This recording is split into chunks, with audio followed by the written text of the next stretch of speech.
Good morning, everybody, and again, welcome into this virtual sanctuary. We're delighted to be here with you on this beautiful day in the South Bay.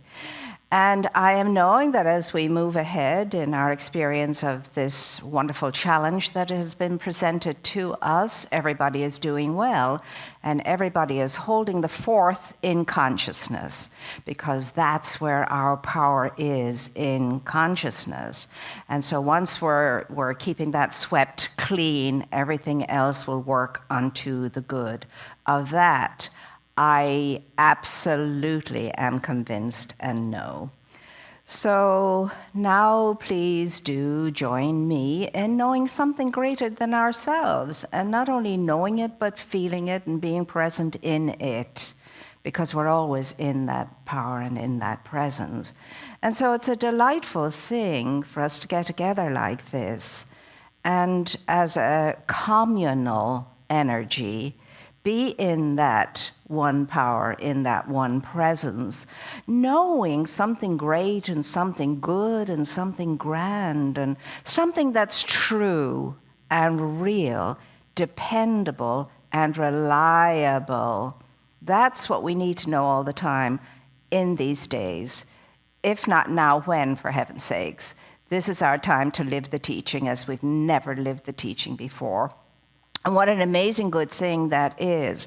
We're called to it, so let's respond to it and be in it and with it. And its service to all as we move ahead into the completion of this challenge, because that's what we are doing. We are moving into the completion of the challenge.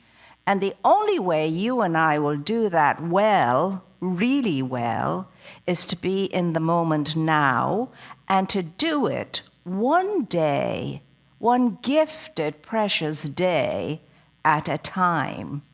And never before have we been aware of the gift of every new and precious day and all the moments in that day. It really does deepen our necessity to be mindful. And of course, when we're in prayer, that's when you and I are the most mindful of all. So join me now. Let's give ourselves the spiritual treat.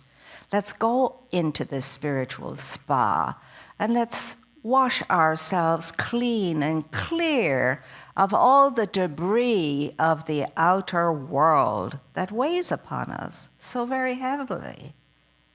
We can. We're about to do that now. And we can continue doing it throughout our day, just by remembering the moments when we are totally connected with Source, putting a smile on our faces and say, all is well, I'm in good hands, when we come to that remembrance. That's a beautiful prayer in and of itself. And then get on with the business of the day, whatever that happens to be. So here we go. So we always center ourselves in the awareness of that which is greater than we are, by first becoming consciously aware of the breath that's breathing through every cell of our body, through all of our being, because the breath of life is what you and I are in truth. Let's celebrate that now. Let's celebrate its vim, its vigor, its vitality, its power, its energy that is inexhaustible and can be by means of you and by means of me. Why not? Because that's who and what we are in truth. We're the breath of life, the pranayama, the light out of which everything comes, is birthed, flows. In the beginning was the light, and out of it became everything that is, including you, including me. We are light beings. Let us be light in being then, as we breathe in that energy deeply, and as we release it fully back into that field of light. I exist as light in a field of light, with the power of light. And when I let my light consciously shine upon the good that I desire, that good is manifested. That good is birthed, incarnated. Because the light is Emmanuel, the incarnation of good. The incarnation of good. So I breathe in the light, and I allow that lightness of being to fill the body temple, to emanate from its center point, the heart center, to flow out in all directions from the heart, upward, downward, over and out, as a blessing, as a grace. And that blessing and grace flows right back into me again, and flows out through me and from me again, in a never-ending incoming and outcoming energy, force, power. And it only knows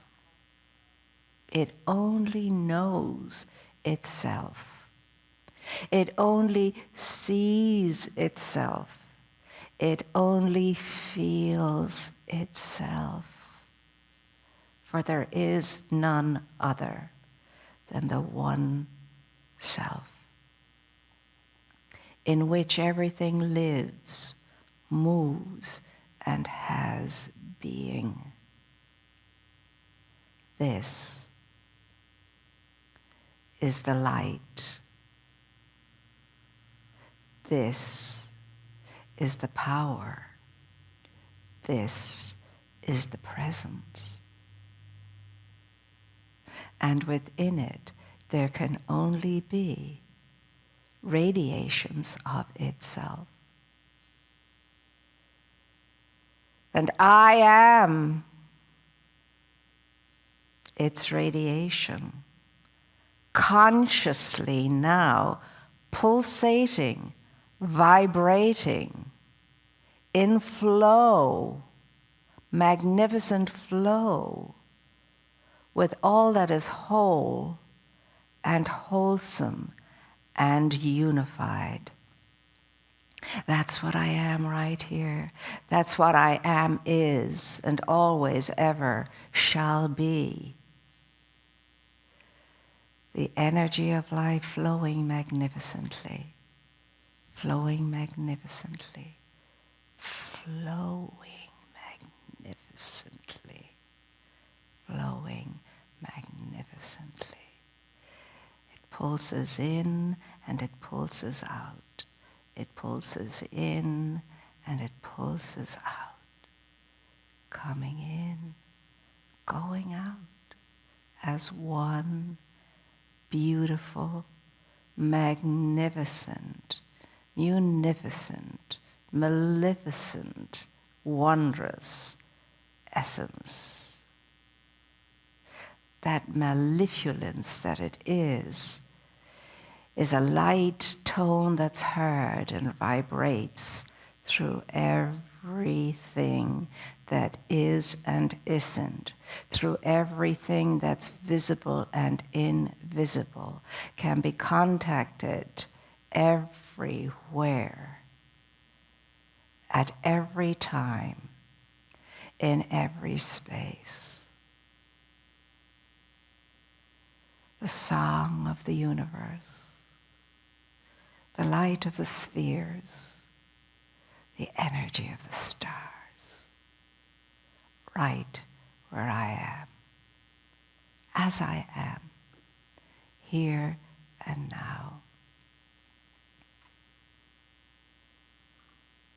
God, good, life being itself by means of me and all that is, because that's all I perceive. That's all I vision. That's all I imagine. And my vision makes it so. Wholeness, fullness, completeness, oneness, unity, harmony, presence, presence, presence. That sets all that is bound free.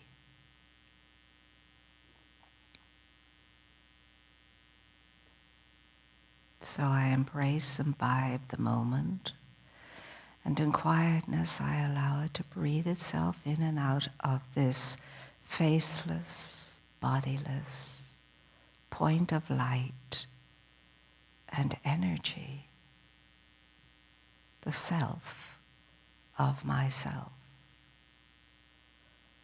flowing as one with it.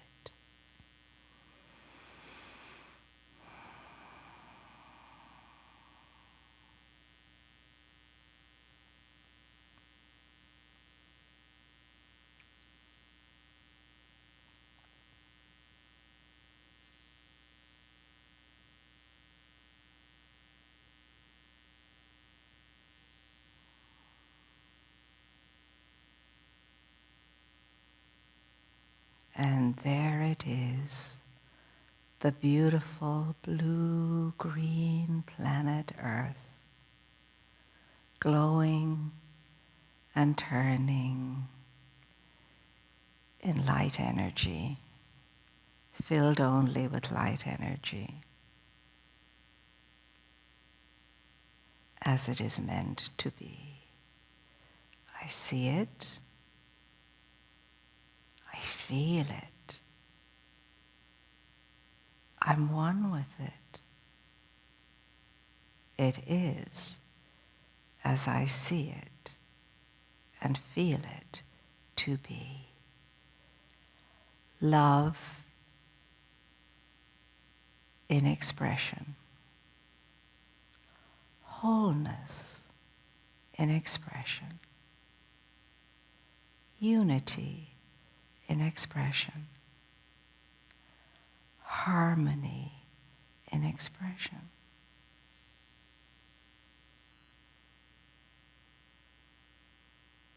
Flowing out into the universe and all the galaxies, beyond limits. Light, streaming, flowing, billowing, moving out from it, into it, as it is meant to be. And seeing and feeling and thinking makes it so. Consciousness, consciousness, consciousness.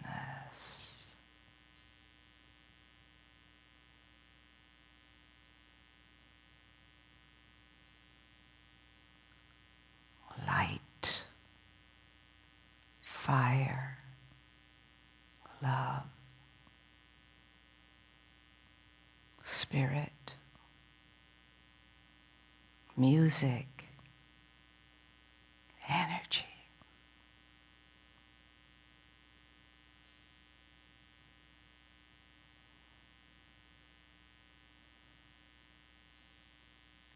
And now I allow all of that to wake up in the body form, to fill this body form.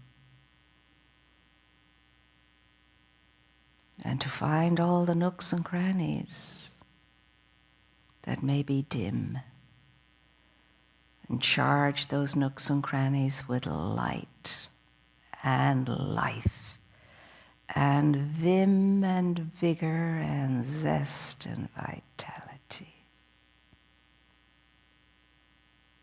And I now, back in three-dimensional form, know for everything and everyone all the good that I know for myself. Because I am everything and everyone, and everything and everyone is me.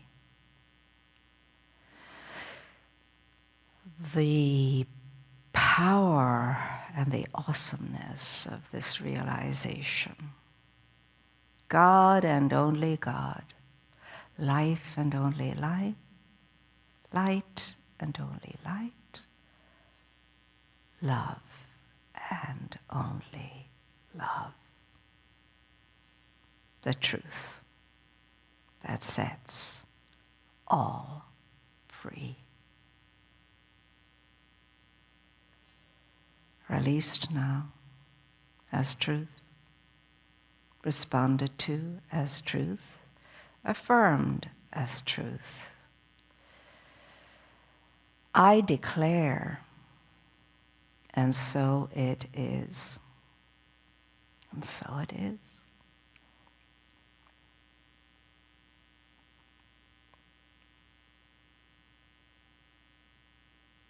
And if thine eye be single, thy whole body shall be filled with light. Body filled with light right now. Oh, I don't know about you, but I feel jazzed. Oof. Yeah, got my giddy on. How about you? I hope you have a cup of tea beside you, because that will be ideal. And speaking of cups of tea, the Monday afternoon is just that. It's tea and chat. It's a chat. Pop in when you can. Pop out when you have to. Tea and chat for an hour together. And it was beautiful on Monday. We had a lovely time, those of us who were together. So if you're free to do that, feel free. But do not feel obliged. It's just there for us if we feel like connecting and having tea and chat. Now, what could be better than tea and chat? There's a place in New York, and it's devoted, it's a restaurant, to everything cheese. And it's called the Chew and Chat. The Chew and Chat. It's a great place to visit if ever you're in New York. And so anywhere we can nibble on something and drink a little something and be in each other's company and chat is a good thing, is a good thing. We don't have to deprive ourselves of that. We can do that. I hear all about these virtual get-togethers, a virtual, tea time, or a virtual happy hour for some, or a virtual whatever. I love that. Unfortunately, I'm not able to attend them all, but I would love to attend them all, tell you the truth, because they're always fun. Except if you did attend them all, your derriere would be so sore and your body would be so stiff from all the sitting around, it wouldn't be good. So whatever it is that makes you feel good, whatever it is that puts a smile on your face, please engage, engage, engage. And there is no reason why you and I shouldn't be glad and rejoice and be celebratory. Yes, in spite of all the suffering and in spite of all the challenges that so many are undergoing right now. In fact, your good spirits helps the healing to happen sooner, because you're more together when you're in conscious awareness of those who are deeply challenged. And you can be strong in what you know for them, the more you're together yourself. I hope that makes sense to you. Gosh, this morning I could hardly get my eyes out of this book. I was almost late. Neville is one of my favorite metaphysicians, and Neville was born in 1905. And he was born in Barbados, I believe. He's a West Indian. You'd never know it. But he's an credible metaphysician. And not only is he an incredible metaphysician, but he is so clearly stated in what he has to share. And this is an old book of his. It's one of it's called The Power of Awareness. And it's just pure, undiluted science of mind and spirit and the practice of the heart. And in it, he states the one thing, that consciousness is supreme. Consciousness is supreme. And that if you and I could just embrace it and get clear in our own minds with regard to what it is, you and I could be living any kind of a great good life we so desired. And we'd never want to live any. The thing is, we wouldn't want to live any other kind of life except a good life. We would never, ever even think of being less than we are. We would never think of engaging in smallness of any kind. We would never think of showing up as anything, only an energy that unites, uplifts, cares, shares, serves. Because we would know who we are. And we wouldn't want to be any less to that kind of greatness of being. We'd want to be the best of ourselves. I can remember once in Hollywood when I was attending Dr. Bitzer's Hollywood Church of Religious Science, up there on Sunset Boulevard toward La Cienega End. And one person there was saying to me, you know what? I just behave myself and I'm good because I know what the consequences are if I'm not. Well, that's a place to begin with, isn't it? That's a place to begin with, because there are always consequences to every action. There's a reaction. To everything that goes out, something comes back in. And what comes back in is the same as what went out, except enhanced, enriched, and expanded. Whether it's good, bad, or indifferent, whether it's an affirmation or a negation, it'll come back. Life is a boomerang. Consciousness is a boomerang.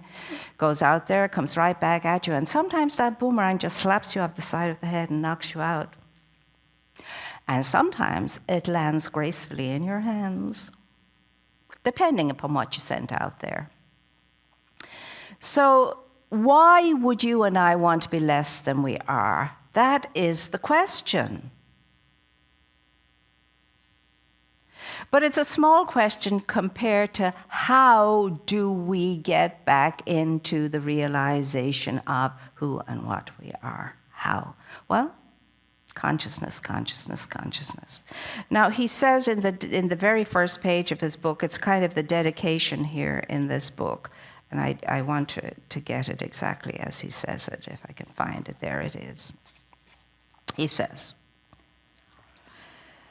this teaching is to reveal your infinite power, against which no earthly force is of the slightest significance.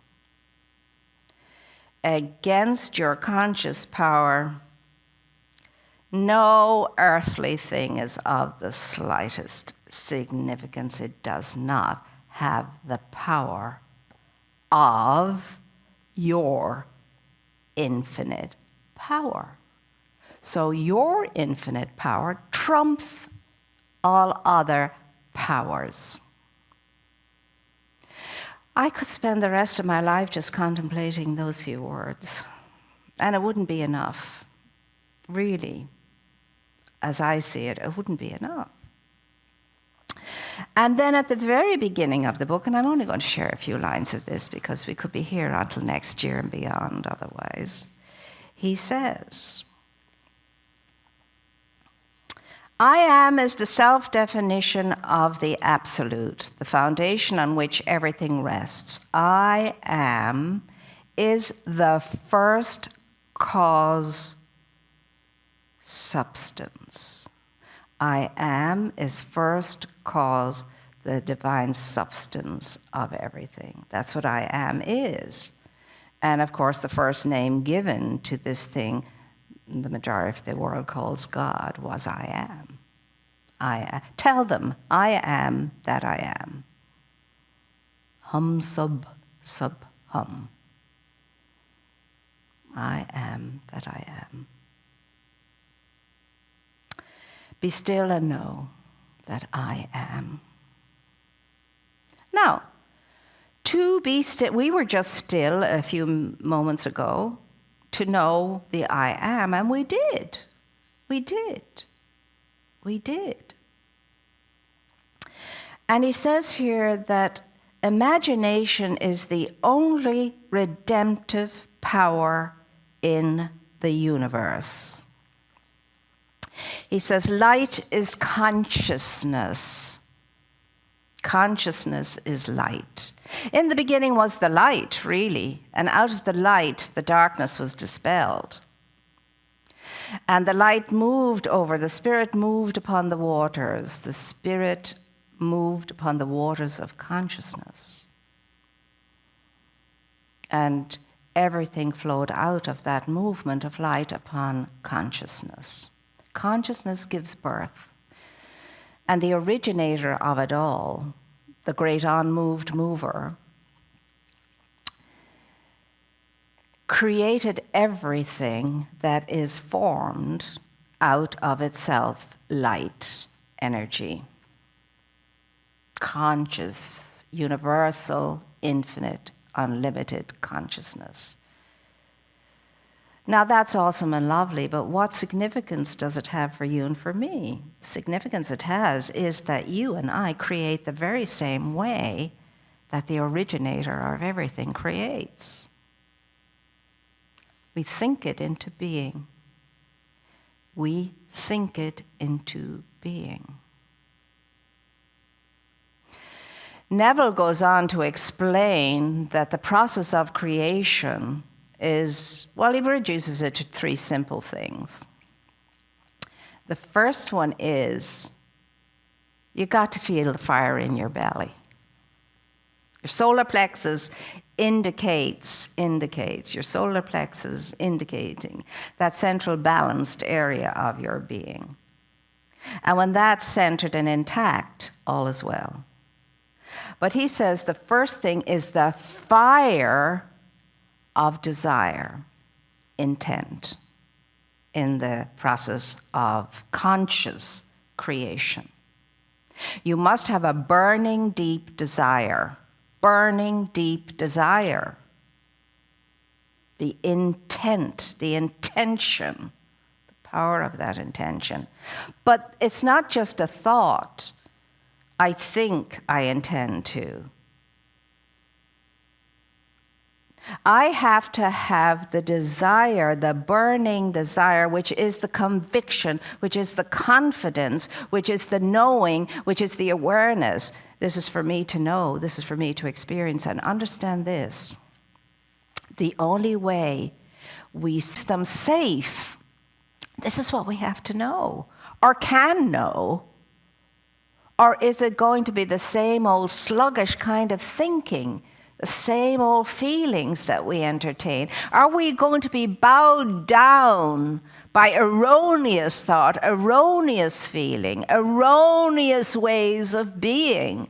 Or can we just get up off our haunches, come up out of the basement and go up into that penthouse of higher conscious awareness and step to it, fire it up, light it up, ignite, ignite, ignite.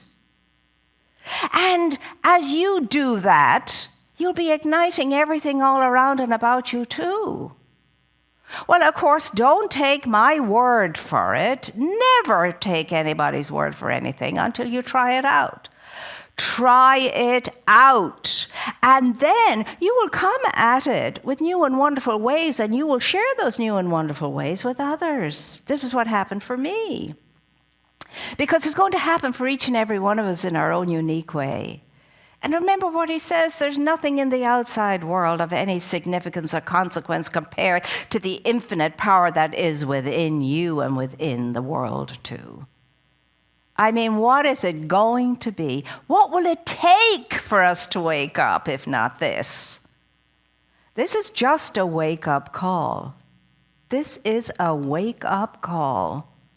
A loud clarion clanging bell saying, you've got to be more than you have been. You've got to be more of yourself. It's time to be more of your great, good, love-filled self. Because you can. It's your spiritual DNA. It is your legacy to experience it, to be it. Spiritually, we must become the good that we desire to bring it into being. Oh, the infinite goodness. Oh, the unlimited, infinite possibilities in the universe, Ernest Holmes says. And yours and mine is the privilege of giving birth to it. So, chew the fat of that, my dear ones, today. Digest it.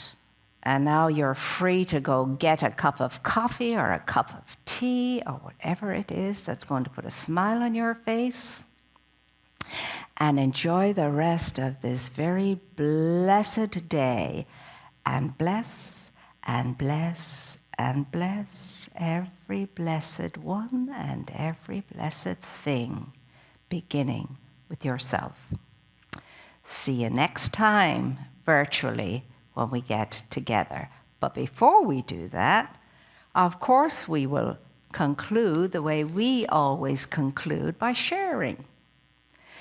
We always take a moment out to have a little ceremony around celebrating our own plenty, our own fullness, our own enoughness.